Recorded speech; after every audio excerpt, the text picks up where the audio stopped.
पंढरपूर पासून अवघ्या 15 मिनिटांच्या अंतरावर पंढरपूर करकंब रस्त्यावर धोत्रेज ग्रँड प्रायव्हेट लिमिटेड घेऊन आले आहेत पंचतारांकित सुविधांनी युक्त हॉटेल ग्रँड। तसेच पुण्या मुंबईच्या धर्तीवर सर्व सुविधांनी युक्त hotel Shriyash restaurant, veg non veg permit room bar, प्रशिक्षित कुक व होस्टिंग सेवा हॉटेल ग्रँड मध्ये उपलब्ध आहेत। 50 एसी रूम्स, 3500 स्क्वेअर फुटाचा सुसज्ज बकवेट हॉल, भव्य एसी सूट्स, टेरेस गार्डन, भव्य लॉन आणि चेंजिंग रूम सहित स्विमिंग टँक, प्रशस्त पार्किंगची सुविधा। पंढरपूर नजीक असलेल्या हॉटेल ग्रँड या सुसज्ज आणि पंचतारांकित सुविधांनी युक्त hotel grand, hotel Shriyas restaurant, veg non veg permit room बार, पंढरपूर करकंब रोड। संपर्क 02186 24 22 45। ताज्या घडामोडी पाहण्यासाठी PVN म्हणजेच पंढरी वार्ता न्यूज या चॅनलला सबस्क्राईब करा।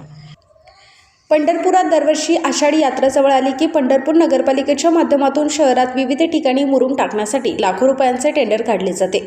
पंढरपूर शहरातील अंबाबाई पटांगण 65 एकर यासह विविध पार्किंगच्या ठिकाणी आषाढी यात्रा काळात होणारा पाऊस लक्षात घेत मुरुम टाकला जातो। भाविकांची वाहने ज्या वाहनतळावर पार्क केली जातात त्या वाहनतळावर पावसामुळे होणारा प्रचंड चिखल आणि यामुळे भाविकांना सहन करावा लागणारा त्रास लक्षात घेत प्रशासन पंढरपुरात मुर्मीकरणावर लाखो रुपये खर्च करीत आले आहे।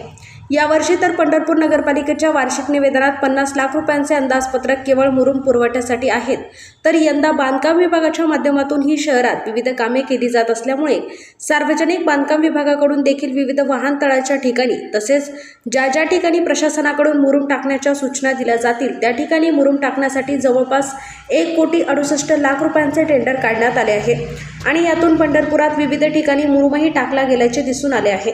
पंढरपूर शहरातील अंबाबाई पटांगण हे मोठे वाहनतळ असून मराठवाड्यातून तसेच कर्नाटकातून सोलापूर मार्गे येणारी भाविकांची अनेक वाहने याच अंबाबाई पटांगणाच्या वाहनतळावर भाविक घेऊन येतात आणि या वाहनतळावर वाहनांची यात्रा काळात तसेच इतर वेळीही मोठी गर्दी असल्याचे दिसून येते। आता आषाढीच्या तोंडावर या ठिकाणी देखील नुकताच मुरुम टाकण्यात आलेला होता।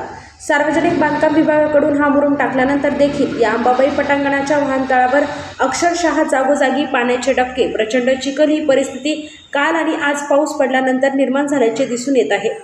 मोठ्या प्रमाणात चिखल झाल्यामुळे येथे भाविकांना तसेच वाहन चालकांना मोठा त्रास सहन करावा लागत आहे। या ठिकाणी सार्वजनिक बांधकाम विभागाकडून मुरुम टाकला गेला आहे अशी माहिती नगरपालिका अभियंता केसकर यांच्याकडून पंढरी वार्ता न्यूज नेटवर्कला देण्यात आली। त्यानंतर सार्वजनिक बांधकाम विभागाचे अभियंता श्री होनमोटे यांना संपर्क करून अंबाबाई पटांगणाच्या वाहनतळावर निर्माण झालेल्या परिस्थितीकडे लक्ष वेधले असता त्यांनी आम्ही पटांगणाच्या कडेने मुरुम टाकून घेतला आहे, त्यामुळे जागा मोठी झाली आहे। आता मधल्या भागामध्ये पाणी साठत असेल, खड्डे पडले असतील, चिखल होत असेल तर ती नगरपालिका प्रशासनाचे काम असल्याची माहिती त्यांच्याकडून देण्यात आली। तर पुन्हा याबाबत केसकर यांच्याशी संपर्क केला असता त्यांनी मी जाऊन पाहणी करतो असे उत्तर दिले। एकूणच पंढरपूर शहरात आषाढी यात्रेच्या पार्श्वभूमीवर सार्वजनिक बांधकाम विभागाकडून जवळपास 1.5 कोटी रुपये केवळ जागोजागी मुरुम टाकण्यावर खर्च केले जात आहेत, तर पंढरपूर नगरपालिकेकडून देखील गरज भासेल तेथे मुरुम टाकण्याचे निविदा काढण्यात आल्या होत्या। एवढ्या मोठ्या प्रमाणात मुर्मीकरणावर खर्च केला जात असताना अंबाबाई पटांगणात वारीच्या पूर्वीच पावसामुळे निर्माण झालेली परिस्थिती निश्चितपणे भाविकांसाठी मोठी त्रासदायक आहे, तर पंढरपूरकरांचा अपेक्षाभंग ठरणारी आणखीन एक घटना आहे असेच म्हणावे लागेल।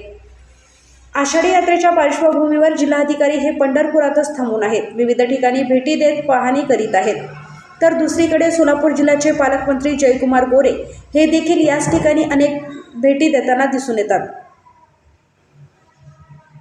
हे देखील याचा अनेक ठिकाणी भेटी देताना दिसून येतात। आता अंबाबाई पटांगणात निर्माण झालेली ही परिस्थिती आणि मुरुम टाकण्यासाठी होणारा खर्च लक्षात घेत या गंभीर प्रकाराची दखल घेतली जाणार का हेच पाहावे लागेल।